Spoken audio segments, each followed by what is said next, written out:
Welcome back to Reading with Jasmine. Today we will be reading Chapter 15 of Kara's book Down Under. Chapter 15 The Visit.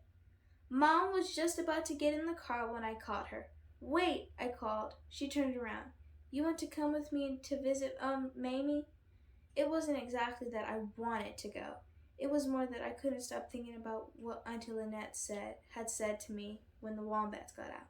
Although I was worried about seeing Aunt Mamie in the hospital, this was not a time to run away from my worries. It was a do something situation, and I knew what I had to do. The 40-minute drive went too fast, and before I knew it, we had arrived at the hospital. Mom held my hand as we walked into the big building and took the elevator to the 5th floor, where nurses bustled around and a patient pushed a walker down the hall. I swallowed. The chemical odor of strong cleaner mixed with whatever they served for lunch brought me back to Dad's time in the hospital. It was one of the last memories of him, that hospital smell. My mom patted my hand. You okay? I felt slightly sick to my stomach, but I pressed on. I'm okay. I repeated those words in my head as we walked into Aunt Mamie's room. There's my favorite wallaby, Aunt Mamie said from the bed, reaching out to me. Mom gave me a little push, and I walked over to my great aunt, feeling the tightness in my throat loosen. The room was bright and sunny, and her favorite show about people buying houses was playing on the TV. She didn't look pale or sickly. She looked like a regular old Aunt Mamie. Relief flooded through me as I hugged her. Then she patted the chair next to her bed for me to sit. Darling, she said to Mom, I feel thoroughly deprived of caffeine. Would you mind? Mom smiled. I'll go get you a coffee, Mamie. When Mom left, Aunt Mamie turned to me. How is the sanctuary? Tell me everything. What did Mr. Curry make for dinner last night? I think it was barramundi on the barbecue, I told her. One of my favorites. And straight off the barbie? Delectable. She took a sip of her water. What's wrong, dear? Not a fan of fish? Aunt Mamie, I got straight to the point. I don't want Bean to go away. I looked down at my hands. She put her glass down. My dear Bunny, I know this is hard. You and Bean have a strong connection. It's my fault he has to leave, I told her, blinking fast to stop the tears. Aunt Mamie lifted my chin. There's a balance while taking care of animals that is learned through the experience without you. Bean might have started taking his meals. He wouldn't have gained all the weight he did. Without you, he wouldn't be ready to begin transitioning to a life in the wild. The balance is knowing when to step back and when to let go. Letting go is the only way to give a wild animal the freedom it needs. I sniffed, wiping my tears. Aunt Mamie handed me a tissue.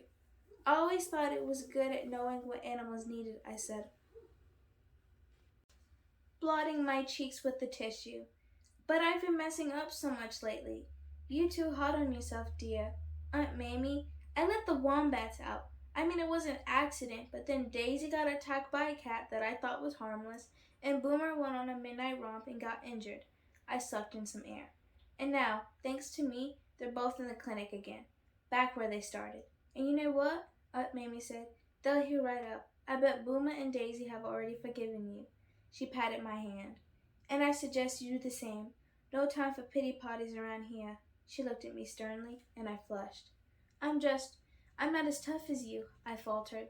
Release days are difficult, even for this old lady, she went on, but necessary to give an animal its life back and make room at the sanctuary for other animals in need.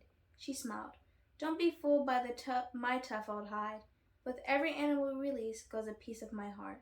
I wiped my eyes again, wondering if Aunt Mamie ever felt as if she were giving away her whole heart. Can Bean at least stay until after I return to Michigan at the end of the summer, so I don't have to see him go? You can't avoid the things in life that are upsetting, Aunt Mamie said gently. When I turned the ripe age of 70, I just sort of realized how much easier it is to face difficult things straight on. The car with the shop brakes took right in, and I got it fixed. Toothache? Called the dentist right up. I wasn't buying it.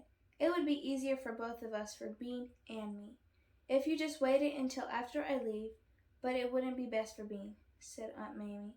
"The sooner he leaves the clinic and bonds with a foster mom, the better off he'll be." She reached up and stroked my hair.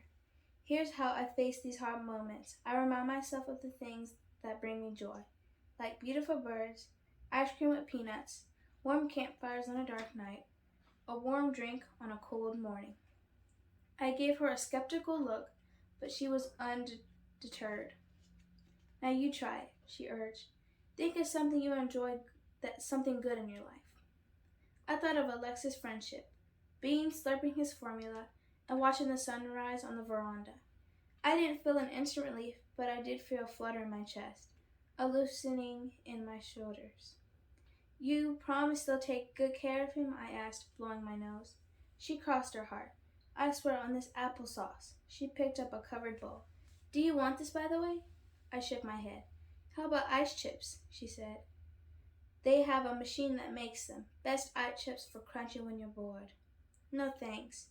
I couldn't think about applesauce or ice chips at a time like this. Rehabilitating wild animals is not for the faint of the heart. "But you are tough, Kira. I know you can do this." She checked her watch and then took the remote from her bedside table and began scrolling through the channels. "Aunt Mamie?" "Yes," she said, not looking away from the TV. "I'm really sorry I didn't come to see you earlier." She waved me off. "It's okay, my pet. You're here now. You're coming home tomorrow, right?" I asked. "I believe so. But, dear, there will be some changes when I get back," she said, putting a hand on her chest. "Your old Mamie's heart is not what it used to be." "On a scale of from 1 to 10, how bad is it?" I tried to sound calm. She turned to face me. "I have a heart disease. That means I can't work at the clinic for a while. I'll have to ask for help more often. Maybe we'll have to hire another vet." I had already heard this from Auntie Lynette, but hearing it from Mamie herself felt like a dodgeball to the gut. "I will miss being as active as I used to be," she added. "But if I take care of myself, I should have years left with this heart." I took a breath. Chocolate cookies on a long flight, being with Alexis on a dark night, bottle feeding a cuddly Joey.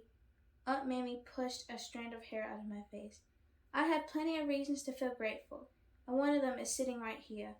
She reached over and pulled me into a hug, and then we watched people buy houses on TV while we ate applesauce and ice chips.